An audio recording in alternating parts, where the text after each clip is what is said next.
There's a new me coming out, and I just have to live, and I wanna give. I'm completely positive. I think this time around I am gonna do it like you never knew it. Oh, I'll make it through. The time has come for me to break out of the shell.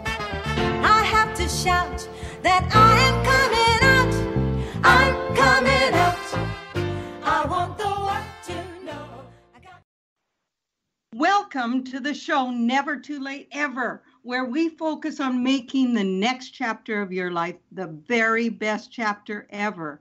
I am your host, Lorraine Hoving, and I am really, really happy you are here today, because this day could change your life. Open your heart, open your ears, and listen. You may just find one little baby step to take today to make a difference in your life. And today I'm so excited to have Kellee back with us, Dr. Kellee Rutley. Hi, how are you? Hey, Lorraine, thanks for having me back. I really appreciate it. Well, I guess you did good enough the first time, so now I'm having you back. I passed. Yeah, you did, with flying colors. So let me tell you really quickly a little bit about Dr. Kellee, and then we'll get right into her topic today, which is called The Keys to Feminine Fat Loss. Dr. Kellee Rutley is a chiropractor and a fat loss expert. She uses a combination of weight loss and inflammation reducing strategies based on each person's bio-individuality and personality. Dr. Kellee knows that one size never fits all, so a personalized approach that allows for as much flexibility as possible, yet still getting maximum results, is what she always aims for. A food intervention for weight loss might include a nutrient-dense eating plan, lifestyle, and a movement plan that will maintain both muscle, mass, and joint integrity so clients can stay active and pain-free for life.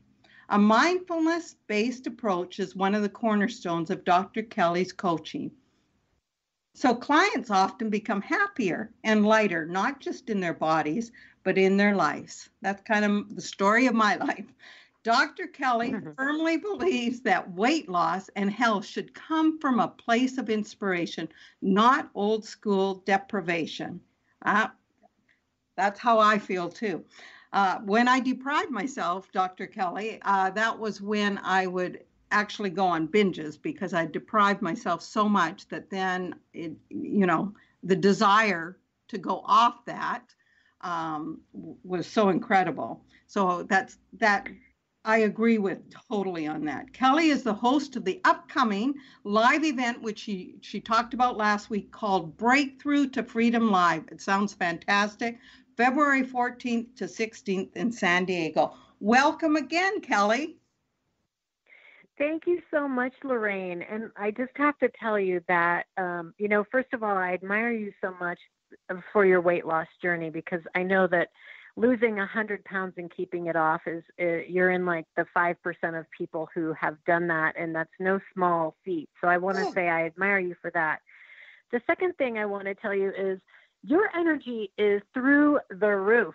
I mean, after our last interview, 30 minutes with you, I was like, woo, I'm going to conquer the world. So being such a light and such a source of energy for us. Thank you. Well, that's great. You know what? And as I was reading your intro, talk to me a little bit about what happens because this was my struggle. I would deprive myself, and I would say, I went on a diet once. I remember this instinctively, and I'd lost 40 pounds, and I was religious about staying away from sugar and staying away from this and staying away from that. And it was Christmas time. So I always remember right around Christmas time, I had only a bite of a cookie. And because I had deprived myself for so many months and lost 40 pounds, that one bite of cookie sent me into a spiral. Because I think it's so unhealthy to totally deprive ourselves, because I'm an all or nothing person. And so I'm trying in my lifestyle now is to be a person that can make choices and then pick herself up again and make maybe a better choice the next time, rather than thinking, oh, I'm on a diet, or I'm doing this, or I'm not. So speak up a Yeah. little bit about deprivation, because I think it's a serious thing of what audiences might struggle with, that on or not on, or you're on or you're off. Absolutely. Well, and you know, this is an actual actually a pretty a deep conversation to have, because there are a few different things that you touched on that I think it's important that the audience hears about. And one of the things is, let's talk about, you know, I think we have to look at what caused the 100 pounds of weight gain in the first place, right? Yeah. So, and I like to compare this to an alcoholic or a heroin addict. That there, for some of us, what happens when we have sugar, processed foods, and processed simple carbohydrates, cookies, pastries, things like that, is, and Lorraine, I have the same brain chemistry, right? So for I think me, a lot of people do. a lot of people do. I mean, we become wired for it. And, you know, come on, the commercial food industry, they're not stupid. They know what turns us on, like literally turns on your brain. So, and some of us are more susceptible to the effects of sugar and carbohydrates on our brains, just like some people are more susceptible to alcohol. You know, some people can drink moderately, choose to have a cocktail or a glass of wine, it's no big deal. Other people, if they have even a sip of alcohol, they're off the rails for weeks. And, you know, it isn't any different with sugar and processed food. So with this scenario, I would say, like, you have to know yourself. Right. You know, Right. know yourself. If that's you, then, you know, abstinence for some people is actually really important. You know, now there's the other piece of it, though, that's the physiology, right, and the brain chemistry. But there's the emotions and the psychology of dieting, right? So what you and I are talking about is, you know, the word diet means lifestyle in Greek. So we're really wanting to create a lifestyle that's sustainable, right? Something that we can do forever, so that we're not off and on that diet roller coaster that we've all been on, like you described. And back in the old days, and, you know, even when I was a personal fitness trainer and getting all of my certifications, what we were taught was wrong. We were taught to teach people to lower your calories and increase your exercise and to eat low fat. So what happens when you lower your calories and you increase your exercise? You create this energy deprivation. Yeah. So this is also physiology, but you create an energy deprivation that human beings we're just animals. And if you did that with any other animal, they would eat a lot. Watch bears before they hibernate, right? Right. Bears, and I'm in Tahoe, so I'm actually, you know, we have bears in our backyard. So that's why I'm using the bear analogy. Bears are deprived all winter long.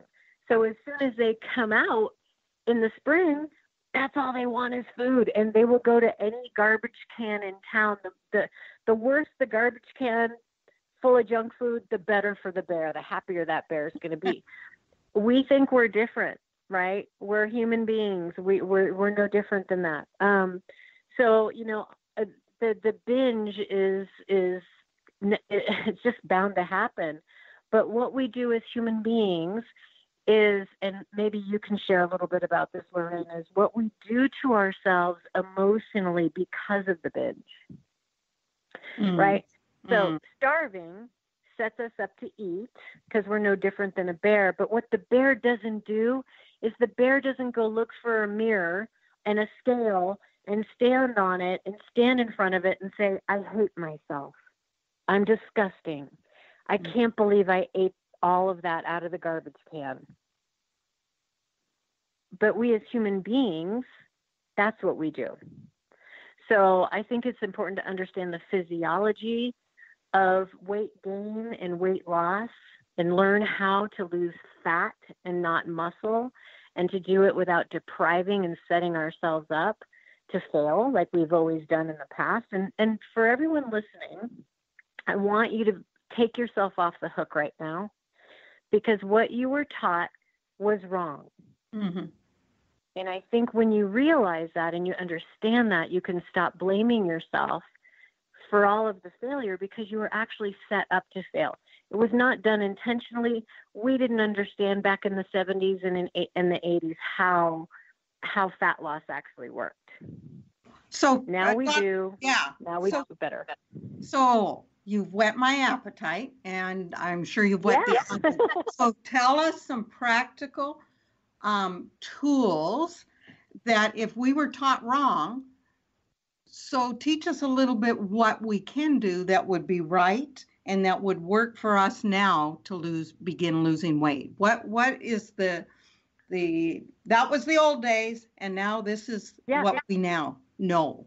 So teach us a little. Yeah, I would love to. I'd love to actually give your audience something that everyone can actually do this. Like, your metabolism, your thyroid, anything that's happening with you right now does not prevent you from doing this.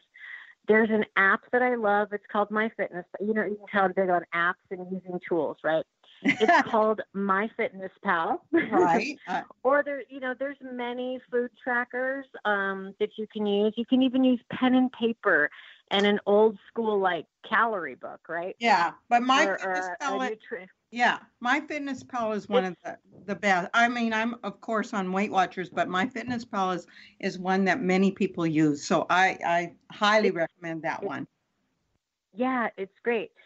So all I would do in the beginning is to create an awareness, and I'm not even talking about calories. Like, I don't have my clients count calories. Mm-hmm. I don't even have them look at calories. I have them track their food for 7 days using the MyFitnessPal app or another food tracker.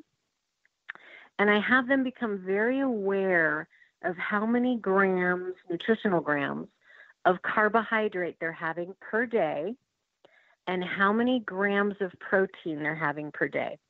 So what we know about effective fat loss, now I'm not just talking about weight loss, I'm talking about fat, because that's what we want to lose, right? Right, exactly. You want to maintain your muscle. Mm. So take your body weight, I'm doing a little math here. Take your body weight. I'm doing it. Divide it in half. Mm-hmm. And now subtract 20 from that number. And that's about how many grams of protein you need every day to maintain your muscle mass while you're losing fat. Okay, so you take your body weight and you half it, and then what do you do? And then subtract 20.